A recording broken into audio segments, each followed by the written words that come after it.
All right, here we go. Good morning.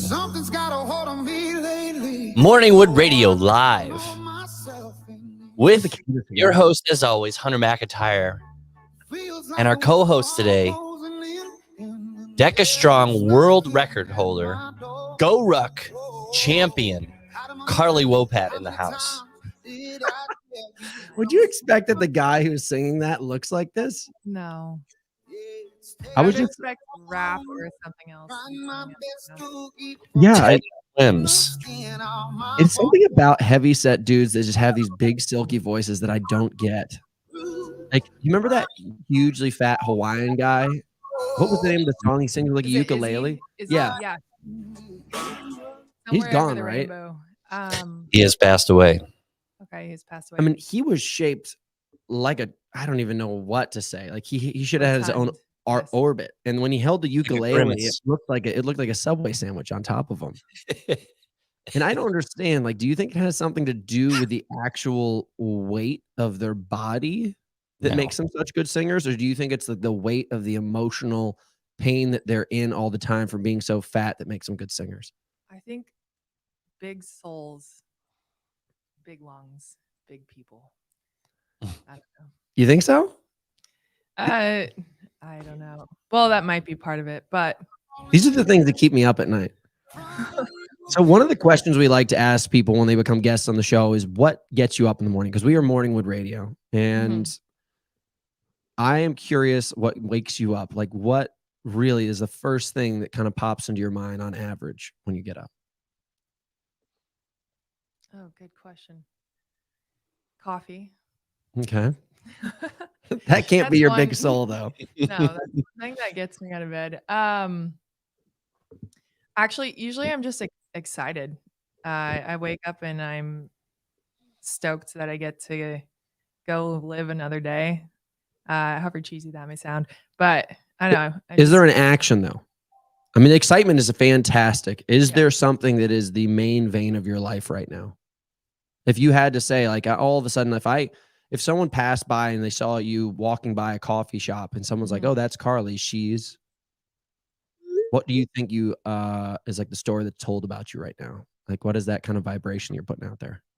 Professional athlete. That's it. Yeah.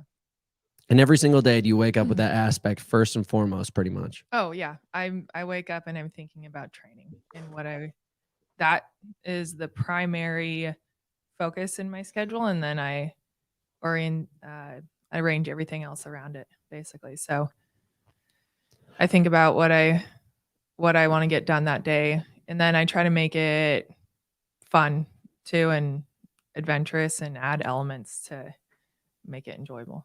You are one of those kind of people that every single time I see your Instagram, you're whooping the shit out of something new. I'm impressed. Thanks. That is fantastic. I tried to do some research on you. Now, guys, I'm going to try to basically set and pave the road here with Carly. She is going to be the first guest that we've ever had in the studio. So if anybody's watching this right now, we're currently in a studio. We're no longer inside of my bedroom, and we're not calling from people from around the world. Ryan's currently in his typical space. Carly's sitting across from me in this, I don't know if you guys could really visualize this, but there's like this really awesome soundboard behind Carly on the side. That's that black surface. Behind me is this beautiful wooden slatted space. There's some kind of Phoenix type Native American art piece over there. And I don't even know what's going on over here. I'm still yet to really fully unpack that. It's more Native American decor. This is a Native American audio studio, I guess. Yeah.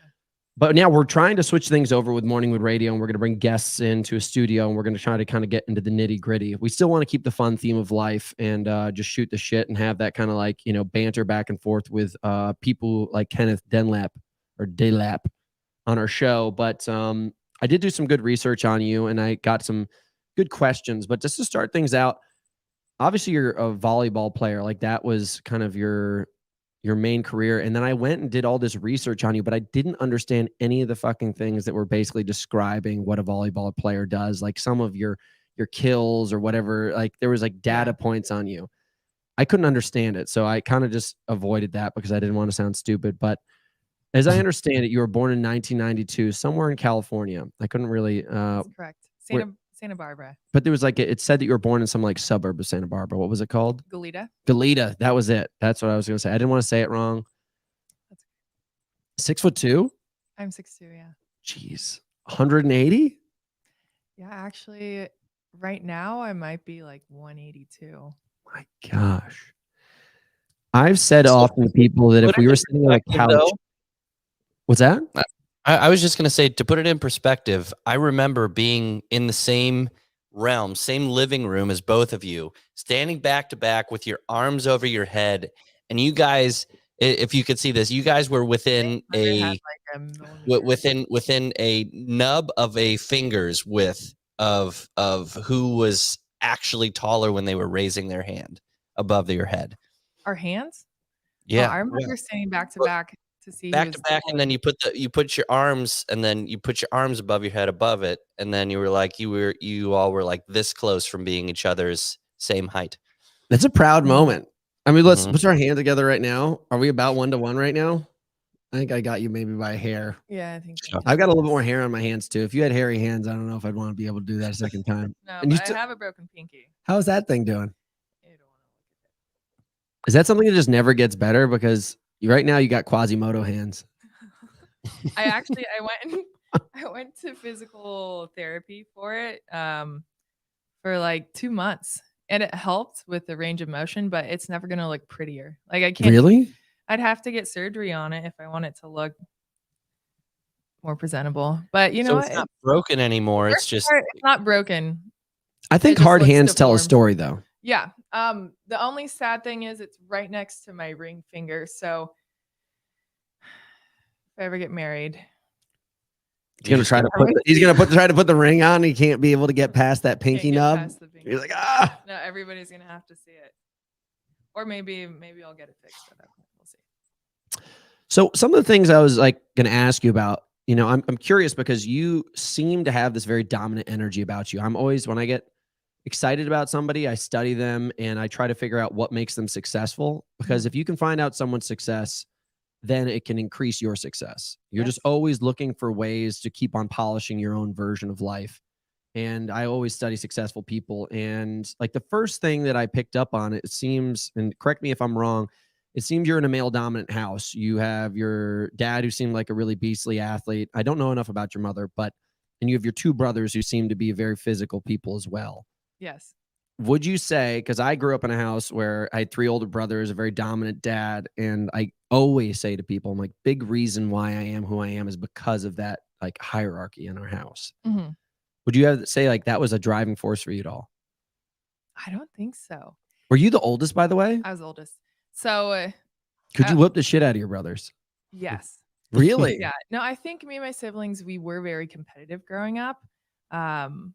So that was a driving force, but we didn't have like a super masculine energy in our household. It was pretty balanced, honestly. Your dad wasn't a macho man. Not to like pull him down, but did he have that kind of macho attitude? No, he's quiet. He's super intelligent. Like he does the crossword every morning, and he was a math professor, but not like showy masculine, like one of those silent, stoic masculine guys. Like he doesn't have to say anything. He can just polar opposite in my house. Just has that presence.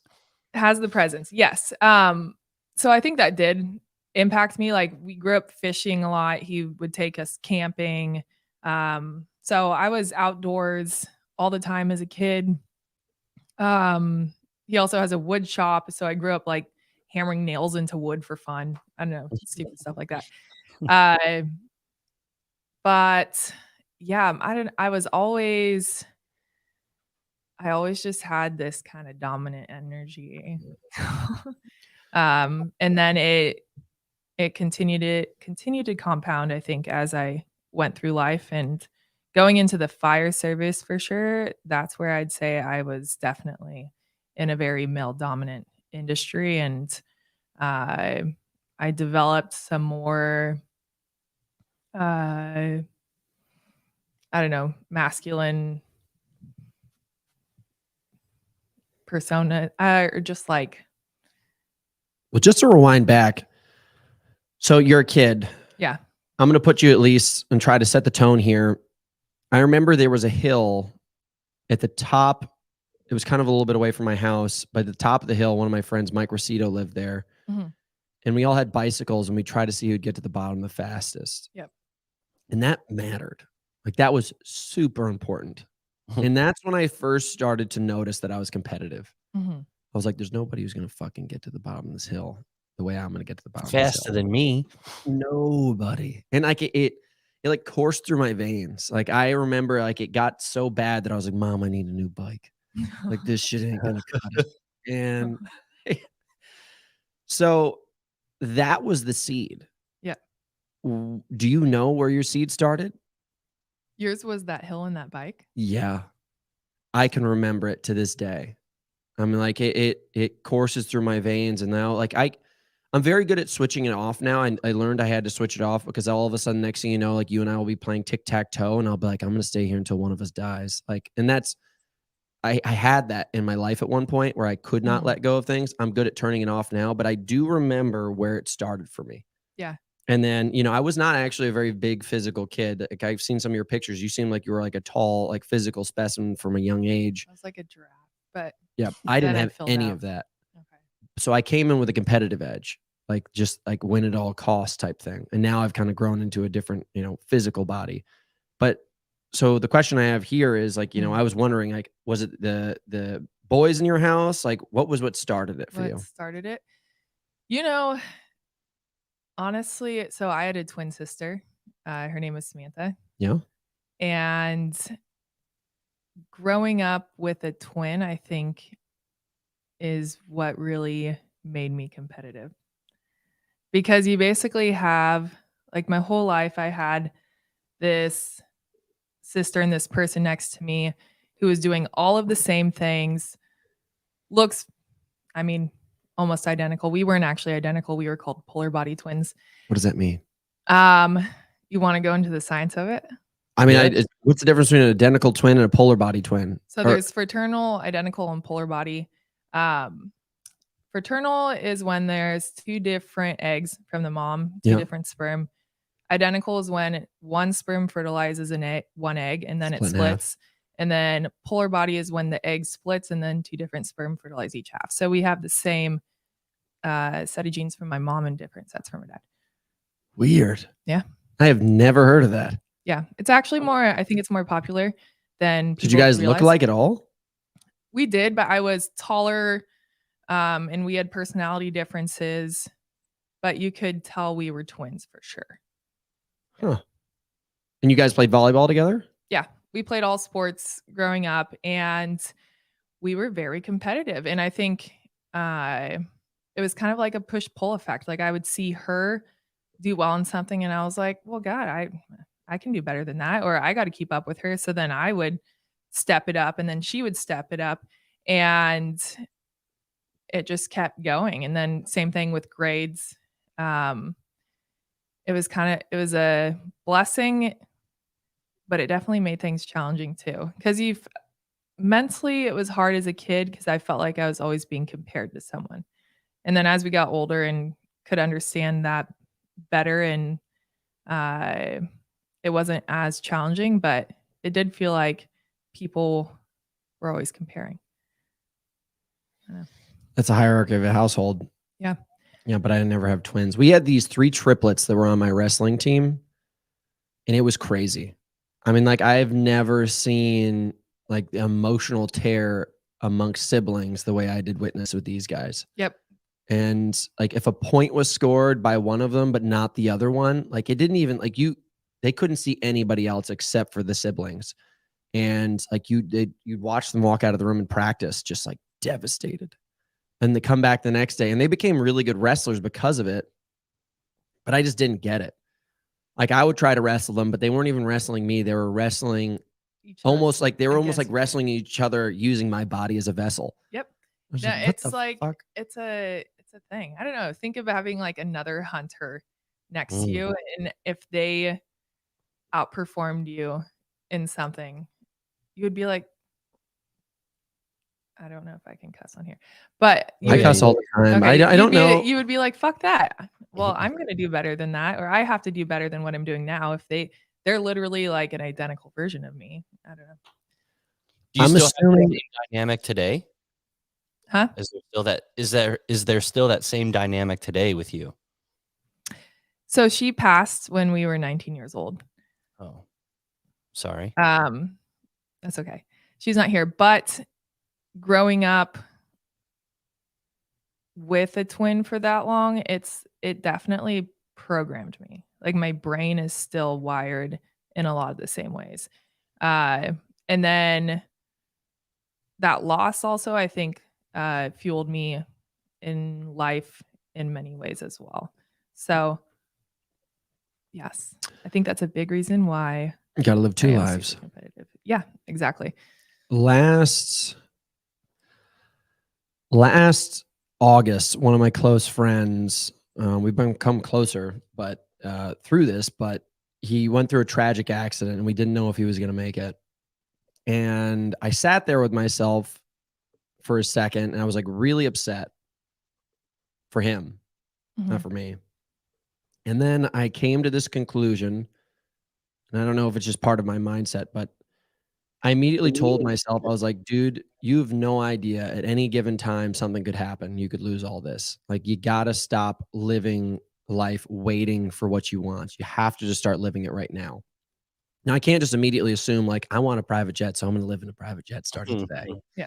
But the actions to get to the private jet and the lifestyle that surrounds the private jet that doesn't even own one yet, I can own that every day. Yes, you can. And that's how And you started. yeah, I just immediately like assumed that position. I was like, that's it.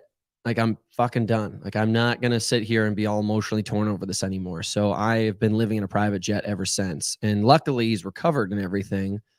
But I'm really like almost glad that I went through that experience. Not for the sake of like, you know, using him as a vessel for that, but I was just like, God, I needed that spark for a second. So I'm assuming like, you know, there's two options here. Now, people can hit something like this and they can allow it to traject them downward or it can traject them upward. Exactly. You have two options. Yeah. And I've thought about this a lot before, and you see it with a lot of people who experience tragedy. They can either let it tear them down and they go into depression, or just like struggle with life from there out, or you can let it bring you up. And I think a lot of the successful people you see out there, everyone's been through hard things, everyone's been through tragedy. It's just they decided to use it for growth instead of letting it tear them down. I'm assuming this is your first year of college? My sophomore year. Dang. And you were at Stanford? Yes. Huh. Stanford was tough. Yeah? Yeah. So that was one of the other questions. Like, you know, it's an enormous thing to have Ivy League kind of like built into your life.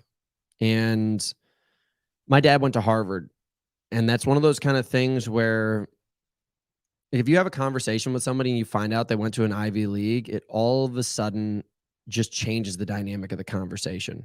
For some reason, to know that you are part of an Ivy League immediately sets you apart from everybody else. There's something that's an X factor about you. And it's very impressive that, to me, I get very upset about this at times, but also I am motivated by it. The fact that like a humongous determinant of your life is where you go to college, and It's true. all of the precursors to even get to that college has to develop by the time you get to 18. So the amount of development and devotion and attention that you had to have in your life to get there by the age of 18 is crazy. It's insane. And it's at that age you don't even realize what you're doing. Honestly, you're just doing what people tell you to do. Yeah. So, and then later on you're like looking back and all of it makes sense. But yeah, it is pretty incredible. I think having my parents, they were both teachers, and they instilled really strong work ethic and discipline into us. So we just had the right systems growing up to be successful, and got really good grades. And then volleyball was a big thing too that got us into Stanford. It's an expensive school, so having a full ride scholarship made it affordable. It said that you graduated Yeah. and you were like top 4 ranked. Did you go to a private school? For high school, I went to a public school. It was Dos Pueblos. Huh, High it said school. you were like top 4 ranked in some kind of private school something. I think I was top 4 on prepvolleyball.com. That's Yeah. probably what you read. That's So what they rank, what they do is they rank volleyball recruits throughout the nation. And I was like number 4. So I had a lot of options on where to go to school, basically. How would you align yourself with Stanford? You just want to be in California? Yeah, I thought a lot about You loved Christmas trees. what I wanted into school. And honestly, Stanford, once I got the idea of Stanford, it was the only school I really wanted to go to. What is the because it idea of was Stanford? The elite. Basically the Ivy League of the West Coast. Like you mentioned, Harvard of the West. Yeah, I wanted to stay on the West Coast, and then I was looking for a school that was dominant in volleyball. Stanford was very dominant. Big deal. A lot of the Ivy Leagues on the East Coast are not as high up there. Does Harvard even have a program? I'm sure they do, but not worth talking about. I was looking for a program that I could win a national championship with. Did you? No, we were close, but we didn't actually win. I know. But Stanford had that potential. And then, of course, the academics are like world renowned. So I wanted to go there so bad. It was my dream school. And it was the coolest feeling once I started to realize that it was actually happening and it could be a possibility. Just to see your Were you getting dreams recruited by like the age of like 15? Yes. That's so fucking So ridiculous. I got pulled up to the 18-year-old club volleyball team when I was 15 years old. So I was like this little baby with all these 18-year-olds. And it got me a ton of exposure because college recruiters are watching the 18-year-old club volleyball teams. So I got recruited from a very young age. Were you a beast from the start? Like, were you talented, or were you sized and then grew into talent? Was a freak athlete. Just I could jump out of the gym. That was probably my biggest. What's your vertical? Then I could jump higher because I was probably the same height, 6, maybe a little shorter at that age. I think I grew a couple more inches into my senior year of high school, but skinny, light, and just had the ability to jump out of the gym, and then very physical like I am now. But just imagine me putting all of that into a volleyball. Well, what is your vertical? Come on, we got to get some data. Now? Then I could touch 10 and a half. I don't know. Mine's 31 inches. So you were jumping, Carly, you were jumping on the mine was probably like 36 inches. Fuck. Wow. We had this argument. This is one of my favorite. We were at the training house in Boulder. This is 2020. I told my roommate Kempson, I'm like, yeah, I got a 31-inch vertical. He's like, no, you don't. I was like, no, I do. And he's like, no, you don't. I was like, dude, I could jump and blast my head through the ceiling. He goes, no, you couldn't. I was like, dude, don't make me fucking do it. And he goes, all right. And I just jump and I hit my head on the ceiling and crack the ceiling. Oh my God. It was my proudest moment. I've done that before too with friends. I bet I can hit my head on the ceiling. Although it's not a ceiling I can crack, and I just smash my head into the ceiling. Oof. Yeah, not as fun. But to even be able to have that conversation, that's a proud moment. And you have to accept the fact that you're going to get some dents on your head, just proving the fact that you're a beast. And that's part of being like an alpha athlete. Yes. Smashing your head into ceilings. Yeah. What were you saying, Ryan? I was just going to ask, what's the on the thing that they test football players when they're going through the combine, where you're jumping up and hitting the plastic? Yeah. Those little arms. How I tested my vert a lot. And you're like, I need more space up. You got to make it higher. Oh, they would set it to like 12 feet. Wow. So can you hit that? Can you dunk a basketball? I could dunk a basketball.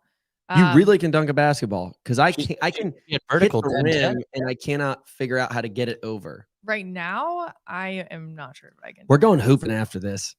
But at that, when my vert was at its highest and I was just in full volleyball mode, I could dunk a basketball.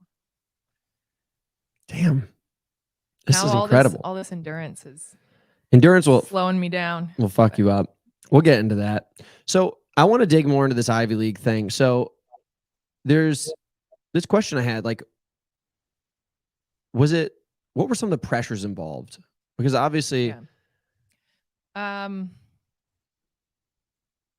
a student athlete was really tough because you would wake up in the morning early, go do weights, for example. Then you'd go to your classes all day, and then you'd have practice in the evening, recovery, eat, and then you'd have to study. And you're taking, like, I don't know, 5 challenging courses, and you have to figure out how to study and get everything done. So it became a big time management puzzle, essentially. were they treating you like a pro athlete though? Like, were you basically like really kind of, they served on you hand and foot type thing? Or were you basically just existing in the system, showing up to whatever they told you to? Being at Stanford was probably the peak of my career in terms of how I was treated. We had so many great resources. That was the thing. And I mean, Stanford is very well funded. So, I mean, like our training room, like we had recovery resources that the general population didn't really realize was available until 10 years later, I feel. So just like the cutting edge technology, ice bath, massage, everything. cutting edge technology, and also methodologies. Everyone there is very intelligent, and they also hire people in all positions who are on top of everything new and the information that is on the front line. So we were being treated and interacting with these cutting edge professionals. And it's the same thing with the professors. I'd walk into a course and realize that this professor is the leading guy in this industry. And I get to learn from him. And that was what did you study? I studied human biology. Ooh. I know. It was pre-med route. So everything from metabolism, human evolution, psychology.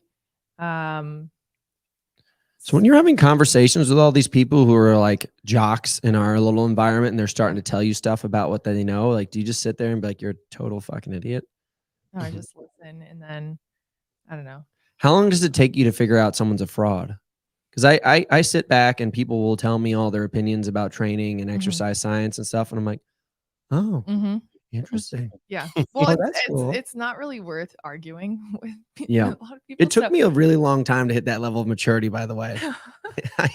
If someone told me something that pissed me off, I was like, I have to tell you opposite. Yeah. So usually I'll just listen. And then if there's something I feel is worth interjecting about or giving them my opinion on, then I will. But honestly, I learned more once I left Stanford in that field than I think I really set a good foundation there. But performance training, nutrition, all of that is something I am just super interested in. So once I started my professional career, I continued doing all of my own research and studying on my own. And I was my experiment, which was the coolest thing, because when you apply things to yourself and actually put it to use in real life and real action, that's how you really learn about the human body and your brain and everything, how it works, what is best. There's field science and then there's lab science. Yes.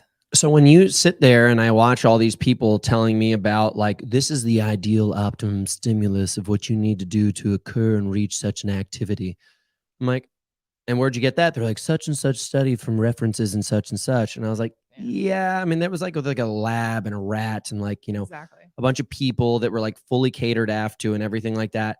And then you apply it in the real world and it just doesn't work. No. It doesn't.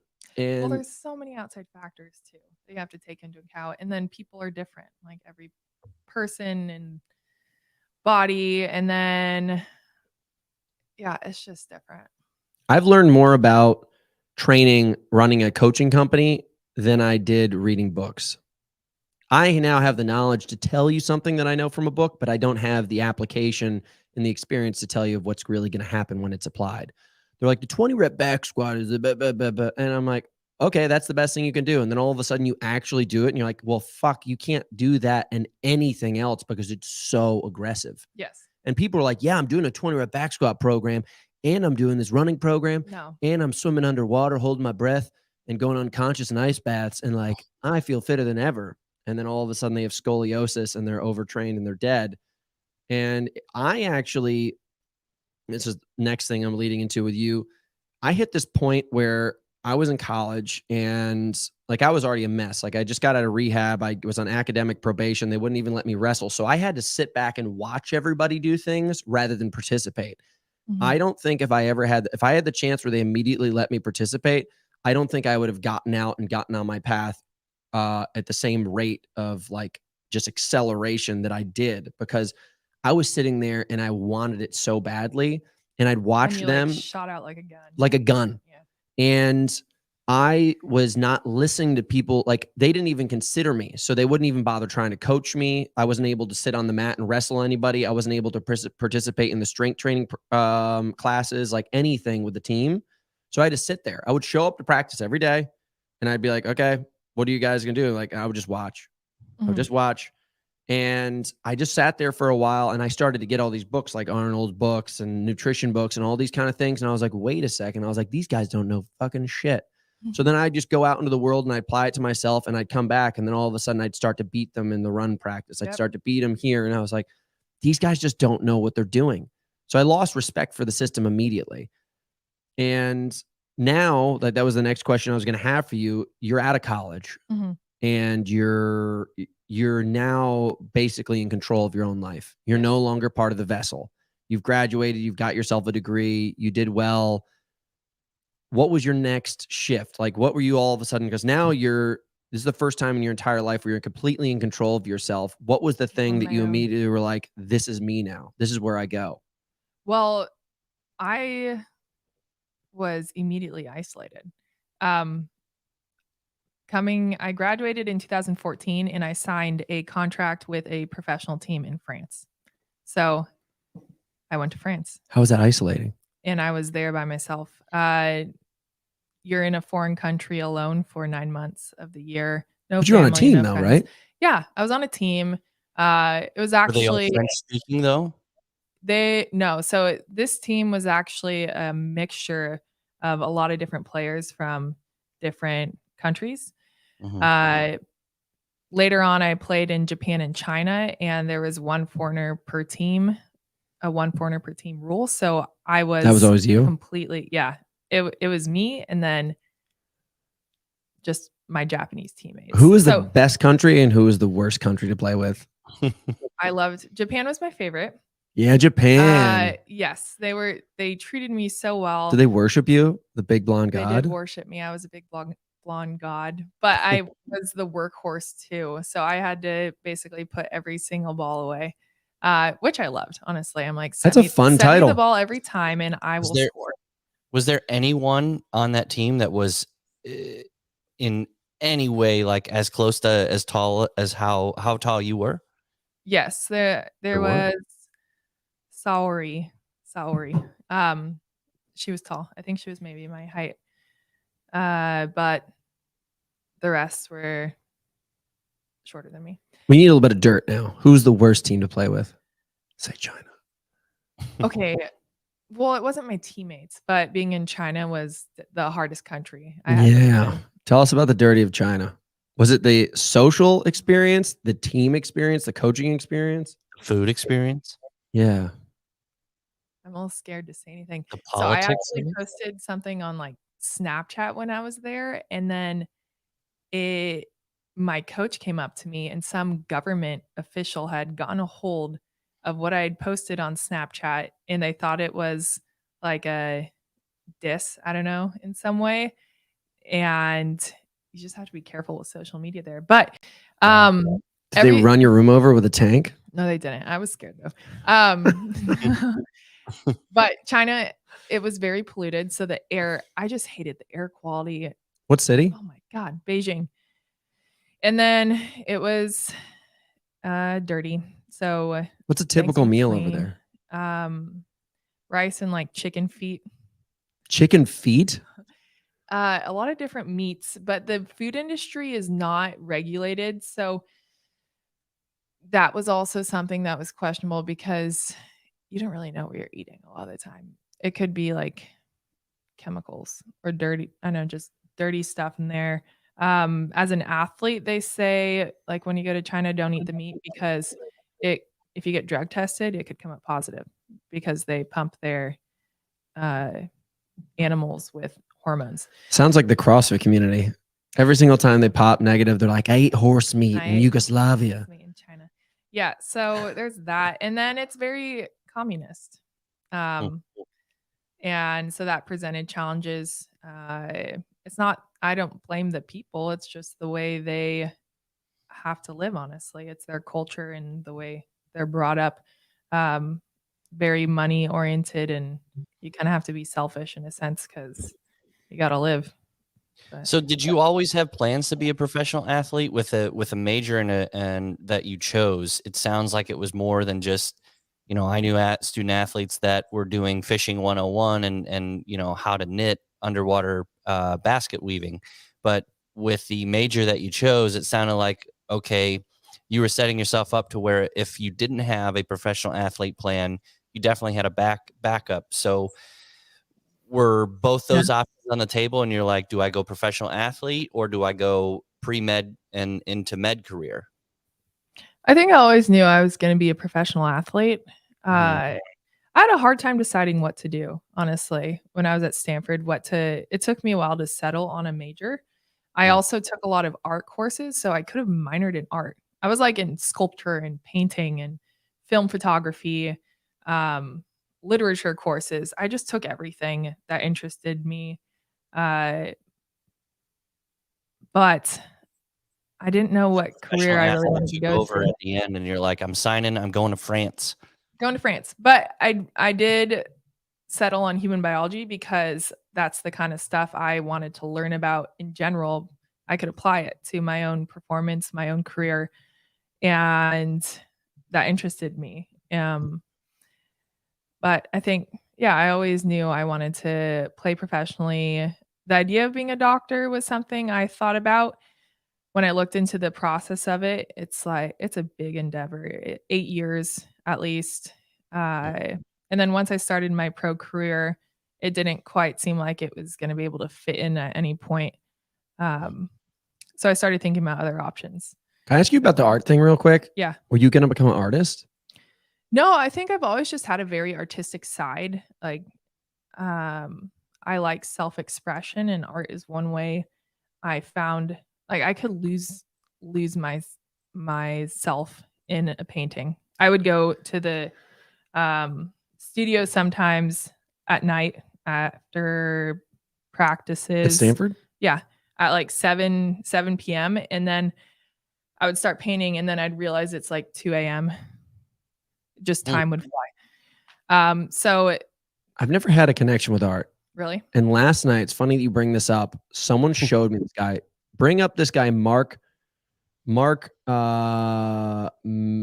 Maggiori. Bring him up on the screen real quick. I don't know why, but this moved me in a way that art's never made me excited before. Really? Yeah, I just like, it's funny you brought this up because I'm surrounded by art. Like in California, a lot of rich people, they have art and they put it all over the place and it's cool. I just love anything that can make me feel. So music, poetry I've gotten really into before. Look at this. Oh, wow. This is painted. See, that makes me feel. Yeah, that's good. I literally jaw dropped. And look at the cowboys and the detail. I was like, what the fuck? I thought it was an image. And I'd never felt this way about a painting before. I was like, wait a second. Is this an image? And then all of a sudden you're going to show me the painting afterwards? I'm like, no, that's just straight up the painting. And then the closer you look at it and just analyze what the painter did in terms of color or like brush strokes, it's really interesting.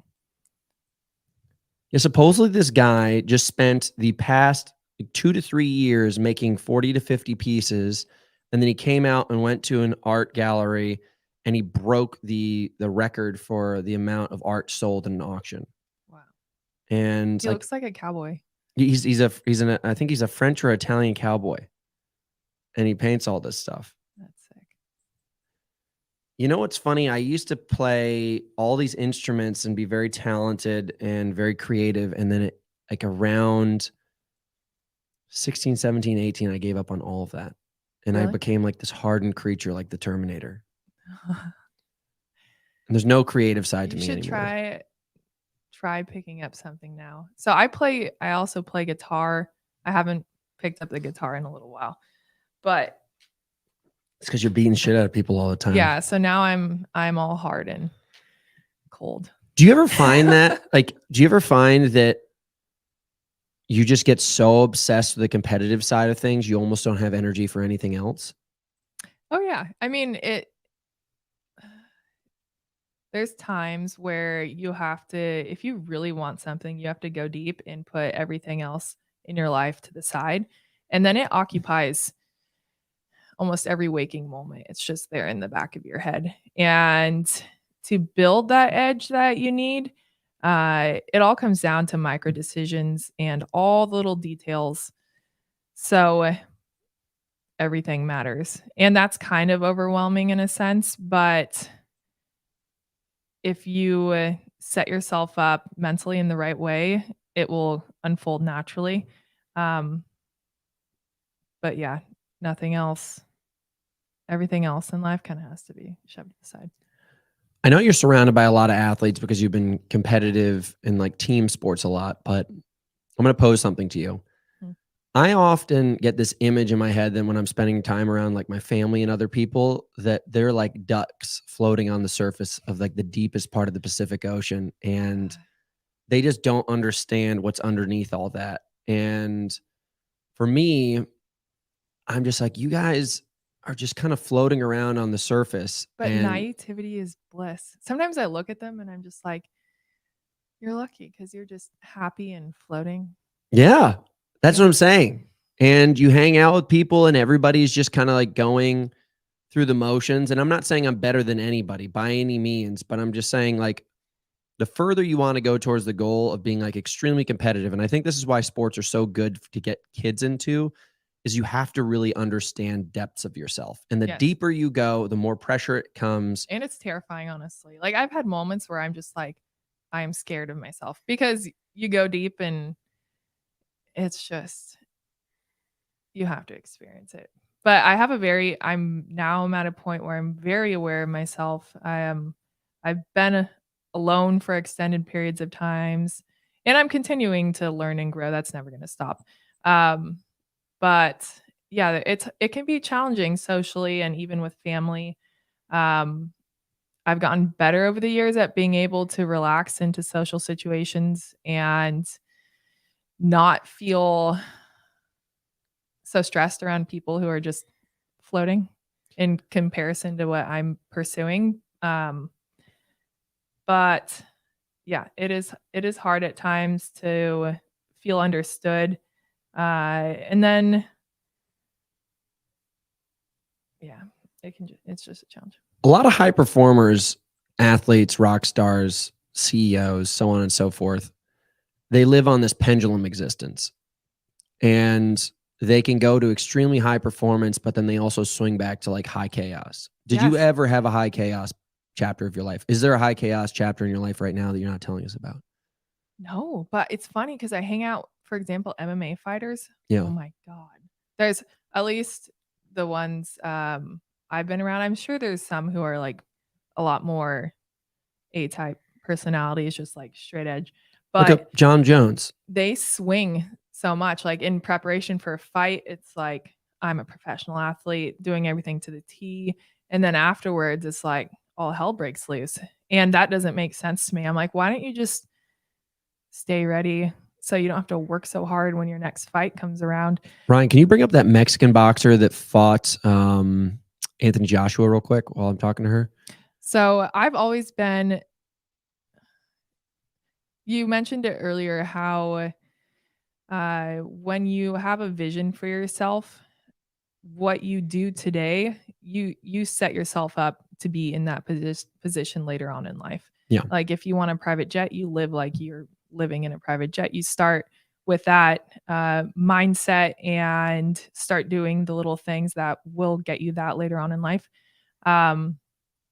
So I live like that every day with opportunities ahead in life in mind. And that means I'm not going to like go in chaos mode really at any point. There's times where I'll take vacations or breaks, or I'm big on rest days where I don't think about anything that has to do with my pursuits or quote unquote work or whatever I'm doing.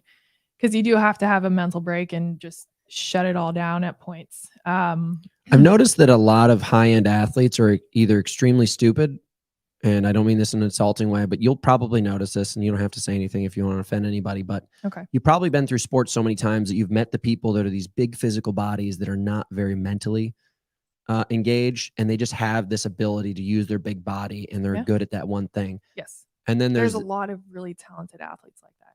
yeah. And then there's the ones like you, where you went to Stanford, you're very intellectual, you have this extremely high mental capacity compared with a physical capacity. But what that does is also it allows for this ability for a darker side. You have this creative side. Mhm. And what happens is all of a sudden, like it's the two wolves that they talk about in these, metaphorical things where it's like, which wolf are you going to feed? Yeah. I'm So- like my own greatest enemy in a sense. So how do you then, because like I just came off a month of partying. I tell myself, I'm like, Hunter, you're going to pound fucking dirt for 11 months, running, biking, lifting weights. It's going to be chaos. And then you get 1 month to disconnect. Yeah. So I have my 1 month. I just got done. Mhm. What's your answer to that? I haven't had a chance to have a month like that. I've been forced to through injuries and stuff before to take breaks, but that wasn't by choice, and that makes a difference. I've definitely had a very diverse career path. I did volleyball. I went into firefighting for 2 years. Now I'm in hybrid fitness. I was back in volleyball early this year. So, yeah, it's been pretty across the board, but I think your life definitely has a season and then an off season. I haven't really had like an off season. So there's been breaks and periods in between. Do you think the approach that you're using right now is the approach that's going to get you where you want to go, or do you think you need to refine it more? It'll adjust. I'll refine it more. Once I settle into what I want and this career I'm pursuing. So that will take us into the next question.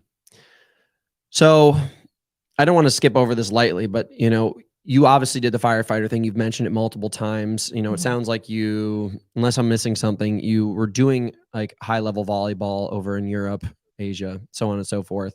You came back. Tell us a little bit about the firefighting thing, why that was part of the decision, and then how that was developed and then changed pretty quickly. Okay. So I played professional indoor volleyball for 4 years. I was Mhm. with the indoor national team and lived overseas. And then I tore my left MCL surfing in Hawaii. And That's why I don't surf. yeah, I know. Now I'm like scared to go surf. But it kind of triggered a pivot into professional beach volleyball and started playing that. I played, I think, for 2 years, and then the COVID pandemic hit. And Motherfucker. it ruined everything. Yeah. It fucked everything up. But it was tough for me because I was at a point where I was really progressing and I was in a spot to play at a very high level in the upcoming season. And then everything just came crashing down. It was like, I don't know if you prepared for high rocks for a whole year and then all of a sudden all your opportunities were taken away. Dude, that was like, me all COVID. What do I do? Yeah. I emotionally collapsed. I went to Santa Barbara and I was like, peppering against my backyard wall, trying to keep my skills fresh. But I didn't know if we were going to even get opportunities to play, when that would happen. They took all the volleyball courts down in Hermosa Beach. So that's the smartest thing you can do, government. Yeah. Take away the volleyball tear courts. down the nets. Those balls are dangerous. So yeah, my sport was basically everything I'd been pursuing and investing in was taken away. And I have a really hard time wasting time, just sitting idle. Firefighting was something I'd been thinking about pursuing for a while, but I knew with professional volleyball, there just wasn't the time or capacity to do that. And now I had this time. It was a big question mark in terms of how long it was going to be, what was going to happen. But with firefighting, I could actually make tangible progress and move somewhere in that direction. Whereas with volleyball, I was just floating and I couldn't float. So I was like, I'm going to become a firefighter. Let's go. So I went all in on it. Did you dominate this this kind of area as well? Oh yeah, I was. You knew every back and forth reading detail of the book, correct? Where to where Pretty you much. almost knew the rules better than the instructors. You know, how do you know that? Stalker, dude.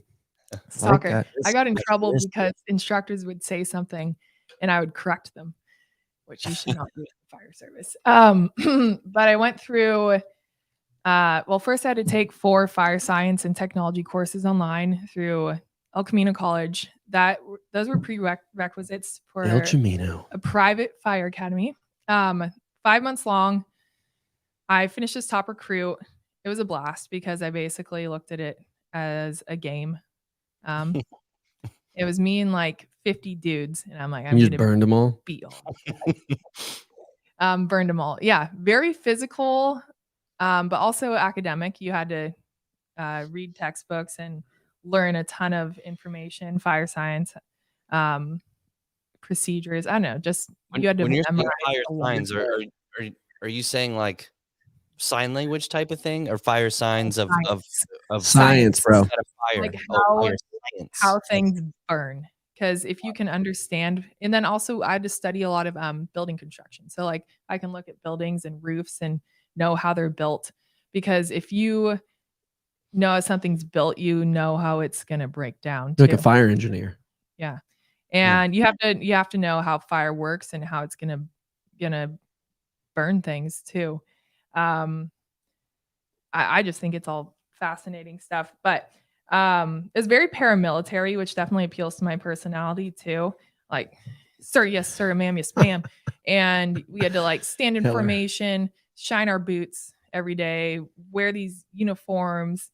A lot of it was kind of ridiculous, I think, to an outsider's perspective. But when you understand why they were doing all of that, it does make sense. Yeah, it's not just a bunch of dudes with hoses. No. And chicks. No. Yeah, I was. How many girls were there, by the way? And Hiller just clicked in. He said he clicked on when he heard me and 50 dudes. That was a good joke, Hiller. 50 dudes. In that academy, I was the only female. And then I got hired by LA City Fire Department. And that's like a pretty big accomplishment, isn't it? Like everybody wants to get LA City. It's very hard to get hired by LA City. But they are behind on recruiting right now, so they're trying to hire a lot. When they want you back? They would love if I think they would love it if I went back and worked there. I'm still in good terms with everyone I worked with, and I'm close with my crew, so I talk to them all the time. But I went through their academy. There was, I think, 74 of us to start, and like 40 something graduated. We started off with maybe it was 3 or 4 females, ended with 2, and I was top recruit of that class as well. So I crushed it. How are you able to separate being like a woman amongst men like that? Like you're an attractive girl. You're in with 50 guys. I'm sure firefighters typically tend to have like a good look to them as well. How was that experience? Being surrounded by men. Yeah. Were you able to just like assimilate into the machismo and like male Like, I think Eccentric. guys, I don't know why. were you able to a lot of segregate my that? friends are like dudes. So I just like hanging out with guys in general. And I mean, I'm big and athletic as a female and I'm competitive. And I found that when I hang out with guys, they're a better match for me in terms of like competitiveness. So physically, I want to work out with boys because they'll push me to be better. And then I also like the sense of humor. Like I could crack a lot of jokes. Guy humor is the best. Guy humor. Gotta And love it it. was just it was hilarious for me. But I mean, there still were times where I am still a female and there's differences. So there were like clashes at some point, but in general, I just kind of thrive in a male dominant setting. And then it's also fun for me because I excel in that arena. And there's not a lot of females who can do those things. So the guys were honestly stoked all the time to see a woman like me come in and do it all well. I'd be pumped. Yeah. We typically do these like training camps up at the house, and we don't often have girls come up, but you've come up and you're a blast to hang out with. Sometimes it's just like, I don't know. Sometimes the female energy is fantastic and sometimes it's just a clash. And obviously you guys are in a very professional setting. It's not just like a training camp mess around, but yeah, it's badass you're able to go in there. And especially I think probably the highest level of respect comes like when a girl comes in and bashes everybody up, that probably puts you up on a pedestal where you're immediately respected at a high level. Mostly, yes. Set the There's tone. always some guys who can't handle it very well, but yeah, it'd be tough. So this girl Holly that I'm friends with out of the UK now, I immediately like just gain respect. She's an attractive girl, all this kind of stuff, just like, whatever. But we're running laps around the track and all of a sudden there's this girl right behind me. I'm like, is she part of the other group or how the hell did this girl get so close behind me? Then the next rep, she's still right behind me. Next rep, she's still right behind me. And every single time that we've hung out, she just shows up and throws down. There's never like the conversation of whether or not like, oh, what do the girls do? What do the guys do here? What weight do we put on the bar? Whatever like that. There's never a conversation. She just shows up, plugs in and just starts throwing whatever the you're fuck down. lifting, I'm lifting. Exactly. And you were like that. Yeah. We were doing power cleans, everything. I think you power cleaned like 205 right in front of us. And I was just like, shit. Yeah, and that's badass. And if a guy can't handle that, then it's best that you just kind of squash them where they are. I think there weren't too many more rounds after those power cleans that we were doing to where you and I don't Carter. Forget his name, Carter. Yeah, I don't think you and Carter were adding too many more rounds of plates from where Carly left off to where it's like, all right, we're done with this because we can't add anymore. I don't know. It was like Did Carter ever make it into the firefighter academy? He's working for a city right now. Oh, he's a firefighter. You got to be fucking kidding me. Dude, I mean, I met Carter maybe 8 years ago, maybe 7 years ago. I don't know. It was a long time ago. And Carter's been talking about it for a long time. Yeah. I'm really happy for him. So now, like, I have this conversation. You have to have this foresight in your life. If you really want to reach towards these like high heights in your life, you have to have this confidence of knowing that all of a sudden the avenue that you're going down is no longer going to take you where you want to go. Yep. And you may be so far, and it's like, think about like a mountain pass. Like you have to be able to look across and be like, I'm not going to get where I want to go here. Like I've made it so far, but now I have to turn back. When did you have to have that conversation with yourself with the fire academy or at least the fire department? Yeah. That is one of the hardest things I think in life is when you invest all your time and energy into something and then you reach a point where you realize you have to pivot or backtrack. But having the guts to do that makes all the difference. And you do have to go all in on any pursuit to see what you can really do in that arena. So I was working shifts and I started to play volleyball again. I never really can't let go. Retired. I just decided to pursue firefighting as well or give it a go. But I still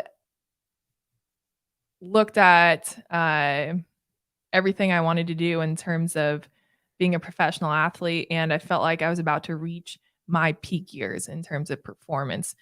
And I couldn't not compete.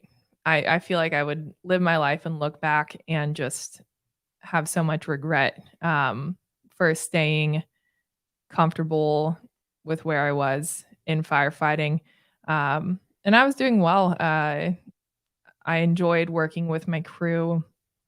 It was working with LA City was very challenging. They're one of the most busy stations in the nation, or busy fire departments in the nation, and you're working in LA. So there's structure. Like I had fires almost every single shift. Tons of emergency medicine calls, gunshots, stabbings. That's where I draw the line. What? I just can't do all the nasty shit that you A guys lot of did. nasty shit. Like, Yep. give me a hose and an axe, I'm your guy. But all of a sudden, like, I have to deal with like a motorcycle accident. You don't even want to know like the stuff you have to see, just like body parts. Your whole perspective of the human body shifts because you see a lot. I don't want to know it. You don't want to know So, it. No. so you're not only roped into fighting fires, but then you're also called to Or the types first of things where it's responder, like, yeah, jaws of life. any where it's like, emergency. okay. Dude, you Any- don't want to fucking know. So burning vehicles with people inside. You get there, you have to put the fire out, and you have to get the people out before they burn alive. Are you like hosing the body down while it's on fire? I mean, yeah, if they're in there burning. I don't know. You try to get them out first with Jaws of life. vehicle extrication tools. Car accidents where people can get seriously injured or die. And then 9/11 is a extreme situation, like a terrorist attack.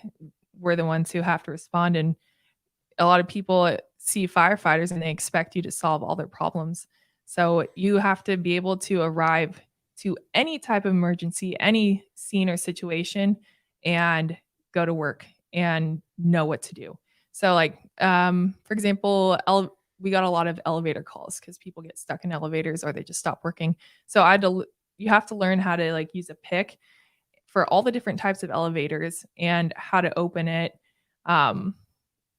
Then based on that, you basically have to learn like the intricacies of elevator designs. So there's just a lot of knowledge that goes into being a firefighter. For cars, you got to know how different types of cars are built, all the different electrical cars, the hazards that come with the different types of electrical cars. So you're saying Teslas are dangerous? Teslas are dangerous. So how do you separate the emotion of that? Of like, that's a human body, that's a Mhm. person that is of the same age of my best friend, and you're showing up, and how do you separate that and put that in two different boxes of, okay, I've showed up, I'm not associating that with my best friend. Here's the skills that I know that I have to assess and not to get emotionally involved with the person that you're working on. For some reason, it wasn't that hard for me to compartmentalize, and I didn't really know how I was going to fully handle it until I went into it. But I could show up on scene to something terrible and just go to work. And then Just for some context, let's get the nastiest story out of the way. Yeah. Come on, one nasty story. one nasty story. Oh, it's sad. They're all so sad. Not about a cat in a tree. I want the nitty gritty. So there was we showed up on scene to a call where a pedestrian had gotten hit, and turns out two people had been sitting at a bus stop. This was in Chinatown, and a driver was driving along. I don't know if they were distracted or what, but they veered off to the right, hit a pole, and then ran into that bus stop. And the man had he got hit, but he wasn't terribly hurt. He was kind of pulled off to the side. The lady was underneath the vehicle, and one leg was severed, and then I just saw like half a brain. She didn't make it. Her head no, she was deceased. So that was, I mean, probably the most grotesque scene. But I mean, there's just we go to a lot of jump calls too. So people jumping off overpasses or buildings, and we got to blow up this inflatable cushion and try to catch them essentially. You've seen people straight from like roof to ground before? Yeah. So I watched this guy purposefully miss the cushion, and I could just hear and see the crunch.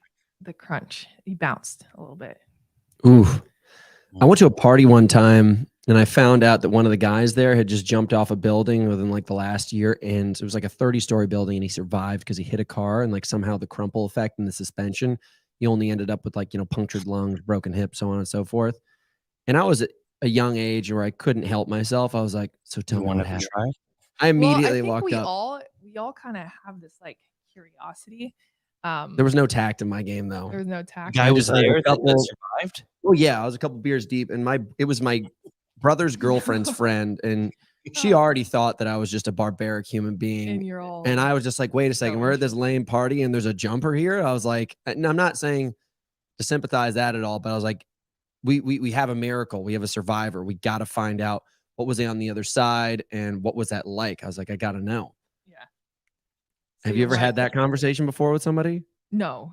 So, I mean, these people that we help, we transport them to the hospital, and then we actually never see them again. So that's like one of the hard parts, I think, of being a firefighter is you're there in these critical moments, and then you never really know how people turn out. In Tough Mudder, there's this thing called Everest, which is like a half pipe, and you have to run up it. It's very it's very hard at the end. And people are so exhausted, and you like typically people will sit at the top and help pull other people over. And I get emotional attachment just to people who you pull over. So I can't even imagine the emotional attachment you get with somebody that just went through like a life altering experience. And you have to be like, yo, you're going to make it through. Yeah. Do you ever go back? Obviously, you made friends with, I would think, made friends with the people that you then drop them off. Do you ever like get a text or a call of one that you were really curious about? Like, did they make it? Or you're like, no, I'm just. No, it's there's privacy rules and laws and regulations. But I mean, there's stories like on the news and stuff of someone who gets saved and then they work hard to like find the firefighter. So in those situations, they can get back to the firefighters, but I haven't been contacted by anyone. You're not giving your number. It's very professional. Should hit my Snapchat. Yeah. No. So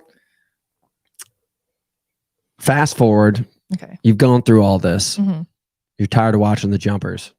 You're back in volleyball.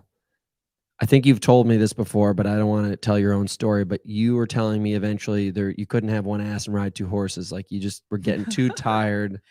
That's a good way to put it. Yeah, I couldn't have one ass and ride two horses. Yeah, it was hard. So I do love I love firefighting, and especially the impact I can make with it. But there were aspects that were challenging, specifically in terms of trying to have a life outside of it and continue with my own personal pursuits. So I started playing professional volleyball, and I was like, okay, well, if I'm working a shift schedule, I can make it work. I can train on my off days. I can move things around and travel.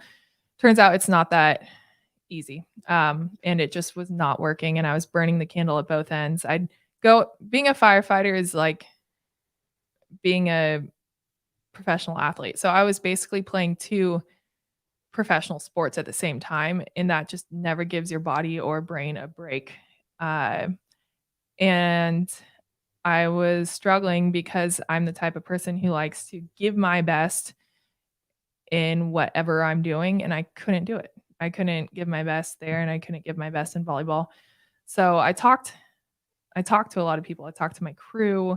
I spent good time making this decision. It wasn't like a rash, like I'm out. I need to go play volleyball. I gathered a lot of opinions and I wanted to do it in an intelligent and thoughtful way. But I came to the conclusion that I have to separate the two. So if I want to be a professional athlete and compete and train, I need to focus on that first. And then if I want to go back to firefighting later, it'll always be there and I can go back. So there's going to be some hoses out there for you. Yeah, there's always going to be some hoses for me. So it's not like it's all going to waste and I'm throwing everything away. It's always going to be there. But my professional career as an athlete has a timestamp and I can't always compete and I need to do it while I can. This was in my questions and I'm just going to ask it because the context of our situation right now makes sense. Yeah. Do you have like a crew that you rely on when you make big decisions, or are you very reliant on your own thought process? I'm very reliant on my own thought process, but I found that I can better think best when I talk to other people. And I kind of use them as almost like a mirror. Like I'll throw my idea at them and then I'll kind of see how they react or respond. And then I'll gather information from that and continue with my own thought process. So ultimately the decision comes down to myself, but I do like to gather perspective and opinions and kind of like, do you trust yourself? I Who's do that trust crew? myself. Huh? Who's that Who's the crew crew? that you're referring to? You said, I trust my decision, and then the people that are around A me. lot of I talk to a lot of different people. I don't really have like a set crew. Just whoever. There's certain perspectives and opinions that I definitely value when it comes to decisions like that, and I think people who know me well too, I will definitely seek them out and talk to them. But for this decision, I also talked to like a lot of people on my crew, my fire crew, like crew members. That's awesome. Because they're in the industry, they're in the job, they know way more than I do, and they have years of experience. And so I don't know everything. My perspective is limited. I've only lived 30 years of life so far. So how do I know how things are going to pan out? You have to talk to people who are at the other end. Yeah. So I sorry. What? I'm laughing about I'm trying to think of who the people are mine. Yeah. So I talked to them about fire specifically and my conflict. And then my family, I talked to people in volleyball, a lot of different people, and just kind of gathered perspective. Yeah. I've got this guy, Augie, who's my manager. And one of the first times I ever met Augie, he met me running butt naked down a hallway in an apartment building. And I think I was 20. Augie now helps manage businesses that we run around the world. And I love Augie because Augie knows every aspect of me.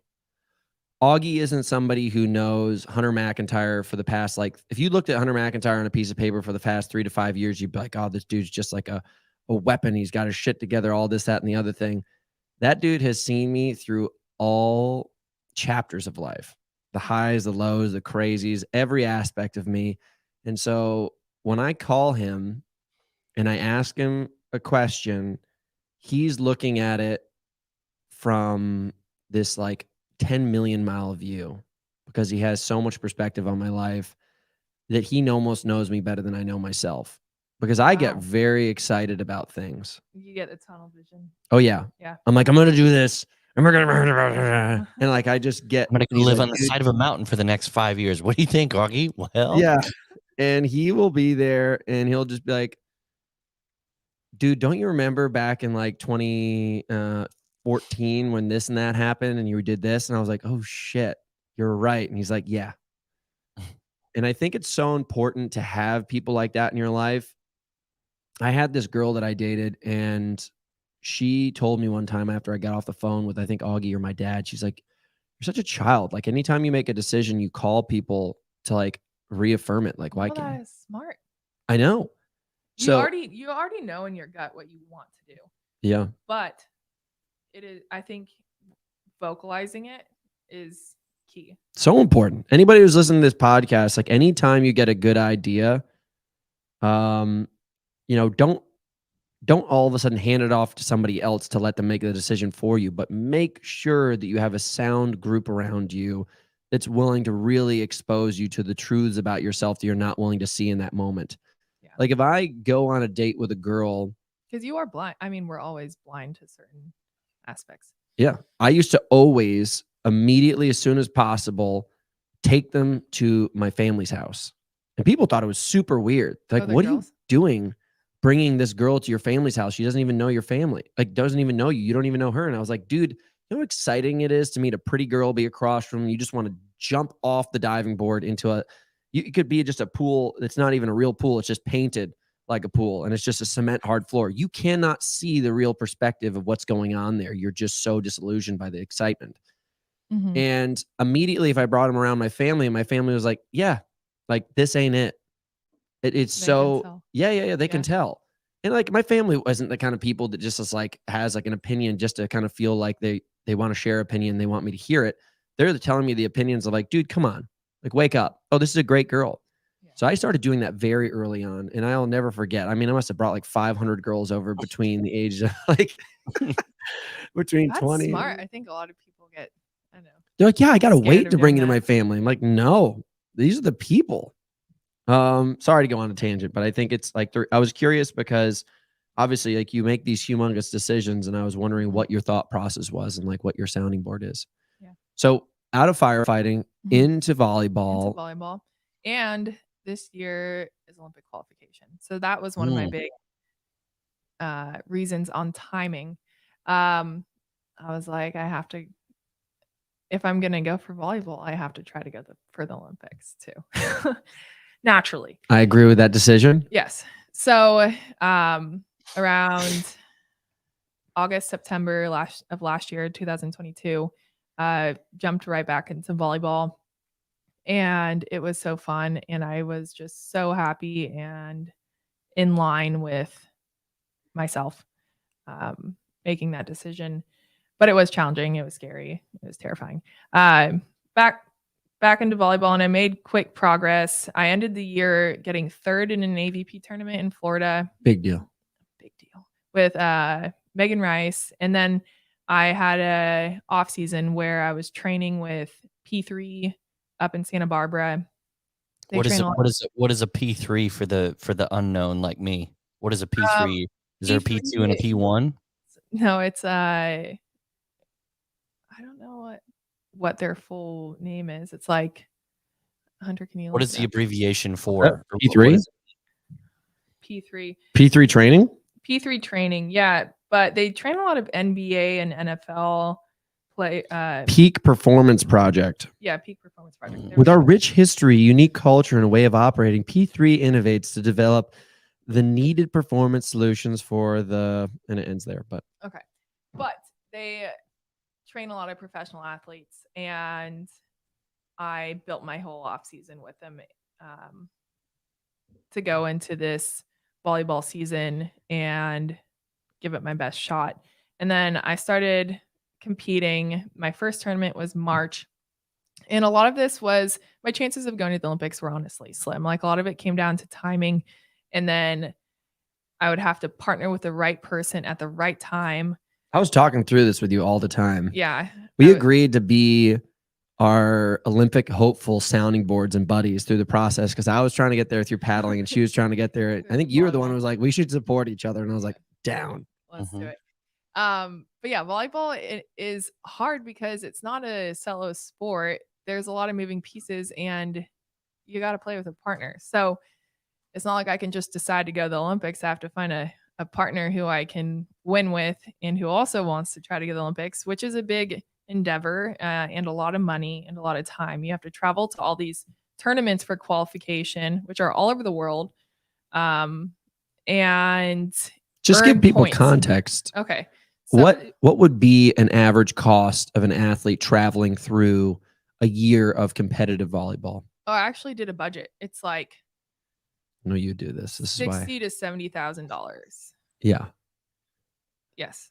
And what is the potential upside besides the Olympics financially? If you had to like give me a window, like what would like a top 10 player make an AVP, and like give me the top of the scale, like a number 1 player in AVP make in a year?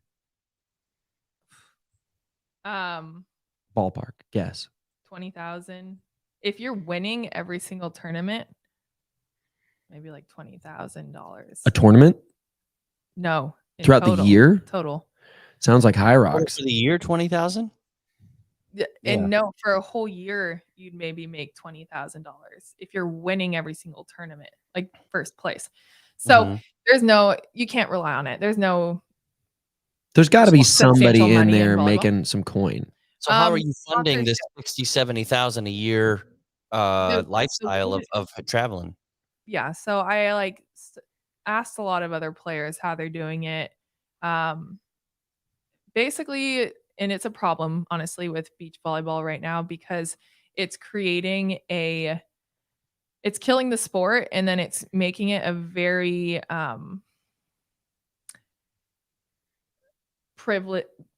white and privileged sport. So to be successful, a lot of people have mom and dad paying for them to be able to compete, or they have daddy money. Yeah, they have funding of some sort, so they can come out of college and go out on the beach and pursue their dreams. There's some athletes who work side hustles, side jobs, and they're able to like break it even. But as a professional athlete, that is not ideal. You need to be training and then resting. And then sponsors are another opportunity. But I feel like the girls get a lot better chance because like you guys are hot and you're wearing bikinis.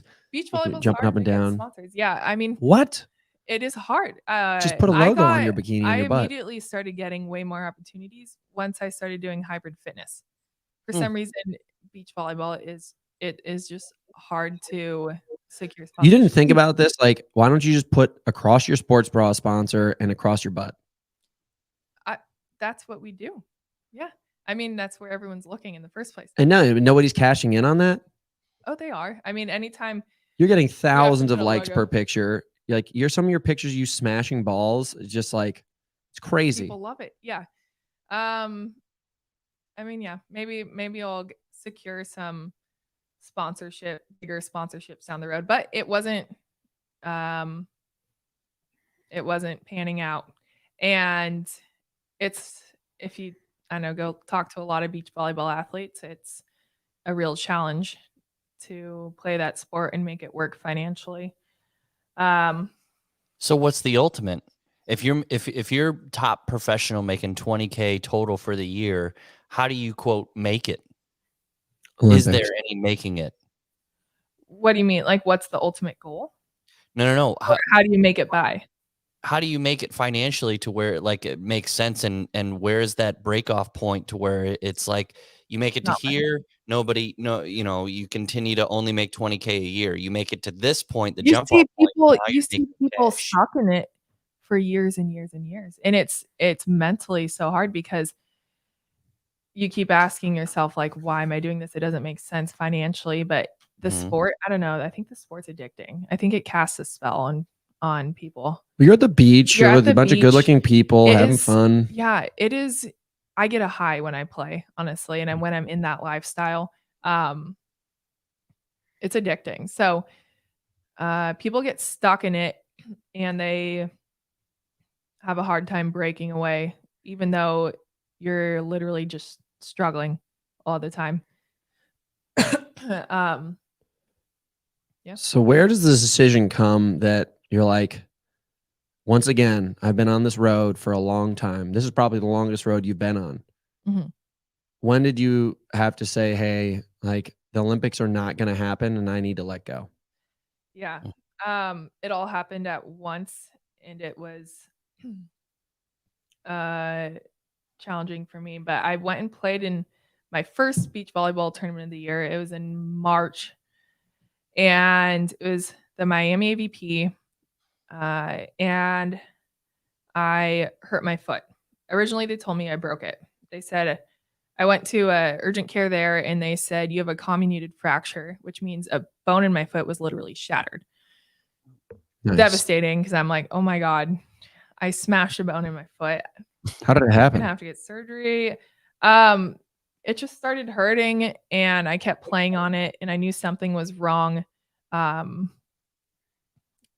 don't really know how it happened. There wasn't a singular moment, but turns out I didn't shatter a bone in my foot. No pain, no gain. But there was a lot of inflammation and irritation with the bone linings. They think maybe a bone subluxed or dislocated and popped out and then popped back in. So all the ligaments and tendons were inflamed too. So I went to a couple foot specialists, and they told me you can't do any kind of impact for, I don't know, a month. Just cross train. And at this point, I was a month out from the Ruck games. So I had to cancel a tournament in Australia, which was basically going to be part of qualification for the Olympics, and realized, okay, Olympics are officially off the table. Like, there was always a chance, and you never really want to cross it off. But at this point, I kind of had to swallow. Did you have like there is no chance? The big wet sobbing tears, or like a dry cry, or just like a turn the light switch off and keep moving on? Turn the light switch off and keep moving on. Love that. I love that attitude. That's going to come back to haunt you later, by the way. I had to process mine in the woods.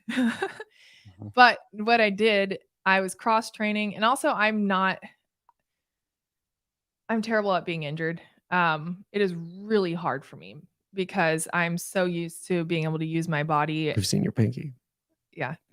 So used to being able to use my body and do what I want every day. And then when that's taken away, it's challenging. But I could cross train with this. So I really cross trained. And then with the Ruck games in sight, I decided, you know what? I'm not going to the Olympics, but I'm gonna fucking win the Ruck games. So you had 1 month to make this decision. I had 1 month. This is like what happened with me in High Rocks. January 19th, I found out that I was fucked for paddling. 2 months later, I had the first High Rocks in Barcelona. Yeah. I was like, So but it puts you in a gnarly mental space. Light switch off. Other one on. And then I was just like, I was in such a intense mental space. How much of your training is hate versus excitement? It's mostly excitement. If I'm going through personal stuff, I'll channel it into my training. Like, if my feelings get hurt, then I'll just go have like an angry session. But so what's your split? It depends. Right now, I'd say. Was there a lot of angry training going on? 90% of my training is excited and, I don't know, happy. But before the Ruck games, 100%. A lot of my training was emotional. If you can control it and you can wrangle that beast, it's good. Yeah, but I had some of my best sessions if you use it constructively. Get you some lozenges. I can drink my water. How do you control that? Control what? So now that we're talking about this split, how do you all of a sudden manage yourself? Like, I think a lot of high level performance, these are now getting into the details of like really like about your mindset and so on and so forth. What is your, I don't know if routine's the right way of putting this, but what is your design for controlling your life and being able to manage crisis, excitement, distraction? Like, what do you have anything? Or are you just somebody who over so many years of being a high level athlete, going to high level school and things like that, do you just have a refined process? Are you constantly trying to refine it, make it stronger? Like, is there a formula you have, or is it just day-to-day action? You just deal with it as it comes? I'm constantly trying to refine it. And I've come to the conclusion that there's no absolute truth in terms of a system or I don't know, specific process. It's always going to change. And that's hard to swallow because you kind of want to be able to like nail down, this is what I have to do. This is the way to do it. And then I'm going to get the outcome I want. But it continues to evolve. Were there books? Is there any kind of book or person or anything that kind of shaped you? I read a lot of books. Nice. I read David Goggins' Can't Hurt Me. I wouldn't say that shaped me, but I thought that one was definitely interesting. I honestly can't stand The that Way book. of the Warrior by Dan Millman. I don't know. There's a lot of different books I read that definitely helped shape my perspective. But yeah, I wouldn't pinpoint one and say this book is it. It's kind of just been an evolution. And I do I still have like Carly passes out on the show. tickle in my It throat. had nothing to do with us. We'll call the fire department. I'm still just always trying to learn, and I'm always asking myself, how can I be better? So it's always gonna continue to progress and change. But You were able I have to, a pretty good system now. I'm pretty good. any details on it? My God, she's dying. I'll give you, while you're coughing to death, I read a couple books. I've read so many books, and so much of them are just shit. It just always feels like it's kind of coming from somebody who's either read another book and now is using that information to kind of increase their platform. Yeah. I have nothing wrong with David Goggins. I've always been a fan of him, but when I read his book, he sounds really scared and almost like a boy who's angry, who's now developed this like incredibly awesome suit of armor. Yeah, I think I clashed. I actually read his book and I disagreed with I'm gonna, oh my gosh, be coughing, but disagreed with some of his perspectives and approaches because he goes to the point of like not listening to his body at all and just Destroy yourself for the hurting sake himself. of doing it. Yeah, for no good reason. Just it's like self-destruction, and that's negative. That's right.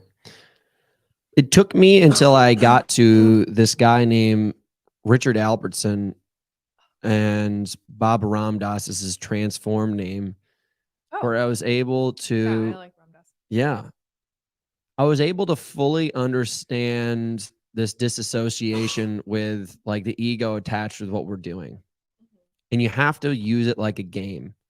Like, obviously, if I plug in a video game right now and turn it on, I am the character in the game. I am playing the game, and I can play it with absolutely every essence of my, like all of my soul in that moment. As soon as the game turns off, I'm back to being Hunter McIntyre doing my thing. Yeah. But if we play Halo, I'll fucking crush you. So I really got into Stoicism, and I think that definitely impacted me. Meditations by Marcus Aurelius. And then I also read, got into Deepak Chopra, and I read 7 Spiritual Laws of Success. And that was kind of my foot in the door with sort of the spiritual realm. And I was totally skeptical when I picked up the book, and I was like, is this going to be all woo woo? And then I started reading it, and I was like, oh my God, everything makes sense. And that's when I really dove into manifestation. Here she goes again. Manifestation, energies, and the spiritual side of our existence. And I believe it. So You gonna make it? I don't know. It's all right. I'll just keep coughing. But those definitely helped progress and fuel my career in life. So you skip out of the Olympics, and I'm sorry. I definitely didn't have nearly as much invested in as you, but I understand somewhat. Thanks. It's not over, by the way. You still could do it. Yeah, there's always a shot. Yeah. There's more Olympics every 4 years. You're now in this new environment of hybrid athletics. Mm-hmm. By the way, Olympics is coming to LA in 2028, so it's pretty fucking dope. I think this environment has been designed for someone like you to show up and hasn't seen someone like you. Like, these girls, I think like it always takes a little bit longer for the women's side of sports to develop. And all of a sudden in the past year, just in hybrid athletics, like fitness racing, things like that, holy shit, did the girls show up. Mm-hmm. Like you, Megan Jacoby, Michaela from over in Europe, a bunch of other names. All blonde girls for some reason. Oh, blondes are the best. Viking blood. Yeah. You step in and you immediately just kind of put your foot down on some of the biggest names that were competing, and you separated it pretty quickly. You've already set a world record with Deka Fit. You won Go Ruck games. Strong, right? Yeah, but yeah, Deka. The Deka Strong is what you said? Strong. Yeah, sorry. I didn't get the name right. That's okay. I mean, it must feel great to just like step in and immediately dominate. But what I always tell people is like, there's what you call is like rookie gains. It's like you don't almost know what you're doing and you just throw all your heart and soul into it. And then all of a sudden, once you have it, you realize what you have. And then the nerves start to set in. And it's almost like you over prepare for it. You under prepare for it. Now you're in this game where you're just trying to even improve your situation. And it's almost like what you had before was a better version of yourself. But now this assumed now identity of being the champ changes it. And I always see athletes, and I'm not projecting this on you, but I see athletes come in and win their rookie year. If someone shows up and wins a world title, a world record their first year, I know that that's amazing. But I'm looking for the person who's like the second, the third, the fourth time person. Yeah. That's where the greats show up. What are you going to do to make sure that you hold on to this, even if you want to? Mm-hmm. Well, I don't really feel those nerves or that kind of pressure yet. See ya. Thanks. This is the pressure just coming out. I know. This is it. What was funny for me is I feel like I've always sort of trained for hybrid fitness.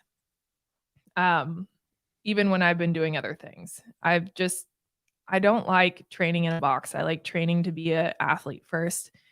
And then specializing. And so even when I was doing volleyball, I wasn't just training for volleyball. I was doing other things. I went and trained at your cabin. I was doing some jiu-jitsu, some boxing. I don't know, you name it. But there are times when I'm like, okay, I need to really hone in, focus on this. So it's all about timing and balance. There's times where I expand. There's times when I narrow in. When I went to the Go Ruck Games, I realized, or it felt like the last 5 years of my life prepared me to win, to go there and compete. Firefighting had a lot to do with it because the grittiness of things. I mean, firefighting is very uncomfortable. You're not sleeping. You're extremely hot when you're in your turnouts. You're running into burning buildings while people are running out. So that prepared me in a lot of ways. And then knot tying, I knew how to tie all the knots. There's a lot of tactical things. The Go Ruck Games are different than hybrid fitness in general. A lot of it just comes down to how you can perform when you're dead tired and things aren't sterile and controlled. But hybrid fitness in general, I did realize I have big potential in this realm. And I looked at my track record and I realized that every time I pursued some type of individual competition or solo endeavor, I have been very successful. And then I look at volleyball and all the team sports, and it's a lot harder. There's a lot of components and factors that are outside of your control. But when I put myself in situations where I can control so much more of it, I win. So I felt like, it's dumb not to turn in this direction. I think I can do really well here. I'm smart. I have these mental abilities too that are not being fully utilized just playing volleyball. And I have this fitness too that it totally exceeds the sport. Like you look at a volleyball athlete, they're athletic, but they can't. You're the Terminator, though. I'm the Terminator. Yeah. So You're a it beast. was excessive. And you look very different from most of the girls out there, if not everybody. I do. And in this realm, I'm fully utilizing that fitness. The way sorry, I didn't mean to interrupt you. That's okay. So turned to hybrid fitness. And then now that I'm taking it seriously, I started working with a coach. I have programming. We're addressing my weaknesses, expanding my strengths, and moving forward from there. So I plan on becoming a hybrid force by the end of the year. Hybrid force. Hybrid force.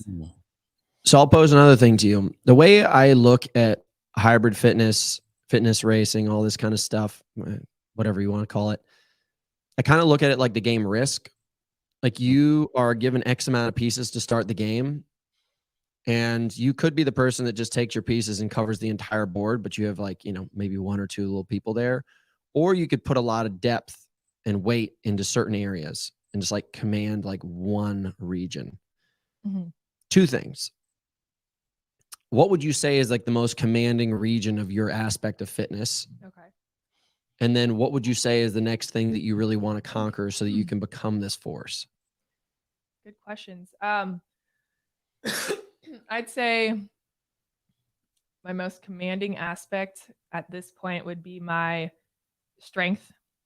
The beast. I'm a beast. I'm a Viking. I don't know. I just have farm strength or something in my blood because I can lift and carry heavy things and do it for a longer period of time than most people. So anytime I realized even in the Garrett games, like there were some endurance events that were challenging, but once you added weight, I was winning or at least in one of the top finishers.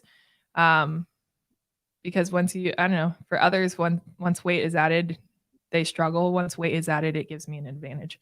So, strength is definitely a strength of mine. Strength is a strength? Strength is a strength. But I also realized pretty quickly I have never properly trained running in my life before. I played a lot of sports growing up. I did track and field, but I did all the field events. So I was a jumper and a thrower, and I avoided long distance running. I can go, like, I'm very explosive. So if you ask me to sprint for 10 seconds, I could do that faster than most people. Don't do too much. But ask me to run like a 400 and I don't really know how to do it. And then my mechanics in Form 2, I bounce too much. So I was just wasting energy. So that's one thing I've been really diving into and focusing on improving, and my baseline aerobic capacity as well. So we've been building a strong foundation there in terms of endurance, and then we'll continue compounding on that. Yeah. So we've been running this thing for 1 hour and 49 minutes. This is the longest pod that we've ever had. Yeah. Oh, really? Mm-hmm. We've learned a lot about you, and we will learn more. This is probably not the last time we're going to talk. You're also the second girl that's ever been on the show, so congratulations. Thank you. Yeah, it's a pretty proud moment to basically allow you to be the first person also in the studio. So this is big. It's a big day. So, in closing, what do you want to be remembered for, selfishly? Like selfishly? Yeah, just what do you want to be remembered for? Sometimes I sit across from people and they're like, I want to be known as like a good, great family man. And that could be your thing. But if you want to just be raw with me and be like, I just want to be known as like a world destroyer, just be raw. What do you want to be remembered for? Because you have an awesome opportunity right now. You've set a great foundation, and I'm sure whatever you do now will echo throughout the rest of your life. I want to be known as one of the greatest athletes of all time, across the board. So basically, I want to win at anything I do. And in terms of hybrid fitness, the queen of the hybrid fitness space. So I want to dominate. And this arena is something unique and something really cool because it's growing and expanding right now. And I think there's a lot of opportunity to take a hold of that and ride it. So eventually too, I want to write a book. I want to train people, coach, help, use my voice, and make a lot of positive impact in that way, because I do have a lot of experience and ideas and things that I think can help a lot of people. And the way to make impact is to get it out to the world. But first, you have to live it. So I want to live the greatest life I can live and use my athletic talents and gifts to the fullest extent, and then share that. I like it. Okay. Follow through and follow hard. Okay. I'll be watching. I think everyone will be watching. Hey guys, as we're kind of getting ready to exit, I just want to cover a couple things. Obviously, we love chatting with our guests, but a couple things that have just come up. Joe Linder has passed away, guys. Joe Aesthetics. I just want to put a note out there. I don't know if you guys remember the Ziz. Do you remember him at all? This dude, you can Google him. He was like the first kind of like internet bodybuilder to take over the world. And Joe was one of the guys who's kind of carrying the baton and the torch now. And the dude was 30 and he passed away. And I'm just telling anybody who's listening to this, who may be messing around with things that are a little bit beyond what you can get over the shelf at a GNC, you guys got to be careful. We lost, a bunch of good people at like young ages. And this guy, it says there's two sources that said he died of an aneurysm. Another one said he died of like cardiac arrest failure. And this dude was a star and he's gone now. And I definitely have been somebody who messed around with a lot of drugs, not the ones that probably took him out. But you guys got to be careful. This guy right here was an absolute legend. He led a lot of people in the right direction. I think he will continue to lead people even into the next life in the right direction. But I'm just going to give a shout out to him. Just say, hey, man, thanks for being such awesome motivation. It's sad to hear that you've passed, but the impact you had on the world was incredibly positive, and you're still a legend and will continue to be a legend for many years to come. So shout out to him, man. Sorry to start end on a partially negative note, but secondly, guys, if you are staying tuned with what we're doing as a company, Builder is going to be at a booth with HMHB, and we are going to be at the Turf Games in London in 5 days. So if you guys want to go check that out, we'll have a bunch of free product and opportunities for you guys to connect with us there. I will not be there, but Tom Lee will be there. A couple people in the company are going to be over there hustling, putting it together. So guys, stop by the booth, check it out, get some free product. Another thing, if you guys are in Austin, Texas this weekend, we are going to be out there working out, having a blast. I think what we're going to do on Friday is run and probably do some pool work. On Saturday, we're going to do about a 5 to 6 hour bike ride in Texas. Kyle, you're a piece of shit for making me come down there, but at the same time, you're one of my best friends, and I owe you this. But we should be training in the mountains right now instead of flat Texas. That's the last time I'm going to bring that up. Other than that, and also on Sunday, I think we're going to do a long run with this triathlete group. I cannot remember the name of it, but they think they trained Nick Bear up for his Ironman. She has a coach, Natasha. She's got a running group. We're going to run with her. And then other than that, what else do we have going on? Anything that I'm forgetting about, Ryan? We are in a deload week for the lean and mean. So for the past 3 weeks, we've had an incredible amount of volume in training. And now the intensity should still be there, but the amount of reps that we're putting up, 5x5 throughout the week, 4x12, that's all been reduced and cut in half. Enjoy your week off. I just made a post about this for House. You guys enjoy your deloads. Otherwise, you will never get the intensity that's going to help you make the shift. Like, I'm just such a big believer in that. It's true. Mike Mentzer, like he is the guy who was kind of the godfather of intensity, and I always followed his stuff, and I love how intense he is about his intensity. He will just like shit on you. He's like, you're too dumb to understand what I'm even talking about until you get some brain cells. Get the fuck out of my life, and then come back when you're ready to listen. You're like, God, I love that. So I'm not trying to make you guys feel bad, but understand that your body wants to be pushed and then it wants to chill out. So be smart about it. Other than that, guys, like I'm going to get back into training now. I am getting ready for the hardest triathlon in the country, and I'm trying to get the Iron Cowboy on this podcast. He's really hard to get a hold of. If you're listening to this, dude, quit trying to avoid me. And we're going to be doing that July 29th.